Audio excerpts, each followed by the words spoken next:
மக்களே, welcome to beginners life style. இன்னைக்கு நம்ம சேனல்ல எப்படி மீந்து போன சப்பாத்தி வச்சு கொத்து சப்பாத்தி ஈஸியாக செய்யலான்னு பார்க்க போகிறோம். வாங்க பார்த்துடலாம். இதுக்கு ஒரு ஸ்பூன் எண்ணெய் ஊற்றிட்டு அது எண்ணெய் சூடானதுக்கு அப்புறமா ஒரு ஸ்பூன் கடுகு போட்டு ஒரு துண்டு பட்டை போட்டுக்கோங்க.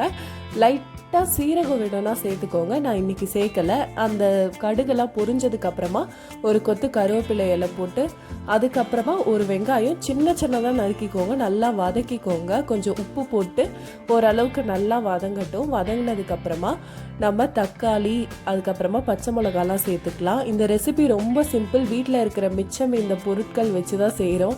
அதுக்கப்புறமா ரொம்ப டேஸ்ட்டாக இருக்கும். நீங்கள் கடையில் வாங்குகிற கொத்து பரோட்டாவோட அதே டேஸ்ட்டு இதில் வரும். இதில் இருக்க மாதிரியுமே இதில் இருக்க இன்க்ரீடியன்ட்ஸ் வச்சு நீங்கள் போட்டிங்கன்னா சூப்பராக பண்ணிடலாம். நீங்கள் வந்துட்டு சப்பாத்தி காலைல செஞ்சது வந்துட்டு நைட்டு சாப்பிட ஹார்டாக இருக்கும். ஸோ இந்த மாதிரி நீங்கள் ட்ரை பண்ணலாம். இப்போ வந்துட்டு இதில் கொஞ்சமாக சிக்கன் மசாலா சேர்த்துக்கிறோம். ஒரு ஸ்பூன் சிக்கன் மசாலா, அரை ஸ்பூன் நான் காஷ்மீரி மிளகாய் தூள் சேர்த்துருக்கேன். நீங்கள் வந்துட்டு காரம் உங்களுக்கு ஏற்ற மாதிரி சேர்த்துக்கோங்க. இதுவே கரெக்டான காரமாக இருந்தது. கொஞ்சமாக சீரகத்தூள், கொஞ்சமாக கரம் மசாலா. சீரகத்தூள் ஒரு சிட்டிகை தான் சேர்த்துக்கணும். கரம் மசாலா நான் வந்து ஒரு 1/4 ஸ்பூன் சேர்த்துக்கிட்டேன். அதுக்கப்புறமா இதை வந்துட்டு நல்லா வதக்கிக்கோங்க. தக்காளி முக்கியமாக நல்லா வதக்கிடணும் ஃபஸ்ட்டே. அதுக்கப்புறமா தண்ணி ஊற்றி இதை நல்லா வதங்க விடணும். இந்த ப்ராசஸ் நம்ம ஏன் பண்ணுறோன்னா அப்போ தான் அந்த மசாலாவோட பச்சை வாசனை போகும். நீங்கள் வந்துட்டு நான் நிறைய குக்கிங் வீடியோஸில் பார்த்துருக்கேன். ஆக்சுவலி இந்த மாதிரி தண்ணி ஊற்றி வேக வைக்க மாட்டாங்க.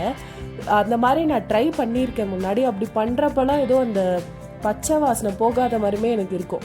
அதனால் நல்லா தண்ணி ஊற்றி அந்த நல்லா வேக விட்டுருங்க. வேக விட்டுட்டு இந்த மாதிரி கன்சிஸ்டன்சி வந்தோடனே நீங்கள் வந்துட்டு ஸ்லோ பண்ணிவிட்டு உங்களுக்கு எவ்வளோ முட்டை வேணுமோ அவ்வளோ முட்டை நீங்கள் உடச்சி ஊற்றிக்கலாம். நான் இன்றைக்கி 2 சப்பாத்தி தான் எடுத்திருக்கேன். அதனால் ஒரே ஒரு முட்டை மட்டும் போட்டுக்கிறேன் சிம்பிளாக பண்ணுறதுக்காக. இதில் வந்துட்டு நீங்கள் கொஞ்சமாக பெப்பர் போட்டு லைட்டாக அந்த முட்டை வேகட்டும். வெந்ததுக்கப்புறமா நீங்கள் வந்து பொறுமையாக உடச்சி விட்டு ஃபஸ்ட்டு இந்த சைடு மட்டும் மிக்ஸ் பண்ணுங்கள். அதுக்கப்புறமா மொத்தமாக சேர்த்து மிக்ஸ் பண்ணுங்கள்.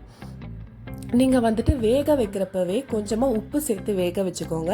நான் வந்துட்டு ரொம்ப கொஞ்சம் தான் எடுத்திருக்கேன் உப்பு. ஏன்னா வந்துட்டு ரொம்ப தேவைப்படாது. ஜஸ்ட்டு நீங்கள் வந்து ஒரு 2 சிட்டிகை உப்பு மட்டும் போட்டு பாருங்கள். எனக்கு கரெக்டாக இருந்தது. நான் 2 சப்பாத்திக்கு.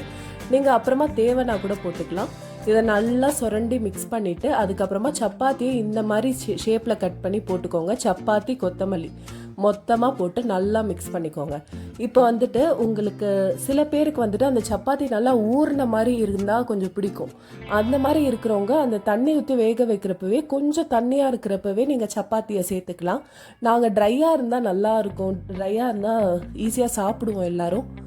ஸோ அதனால் ட்ரையாக சேர்த்துக்கிறோம். இப்போ வந்துட்டு நல்லா மிக்ஸ் பண்ணிக்கோங்க. இதை பார்க்கும் போதே உங்களுக்கு வந்துட்டு அந்த ஹோட்டலில் செய்கிற அந்த கொத்து பரோட்டா மாதிரியே இருக்கும். செம்ம சூப்பராக இருந்தது. நம்ம ரேஷன் கோதுமையை வச்சு மல்டிகிரெயின் ஆட்டா மாதிரி பண்ணது ரொம்பவே சாஃப்டாக ரொம்பவே சூப்பராக வந்தது. அதோட மாவு ரெசிபியும் நம்ம சேனலில் வரப்போகுது. இந்த மாதிரி நிறைய ஈஸியான ரெசிபீஸ்க்கு நம்ம சேனலை சப்ஸ்கிரைப் பண்ணுங்கள்.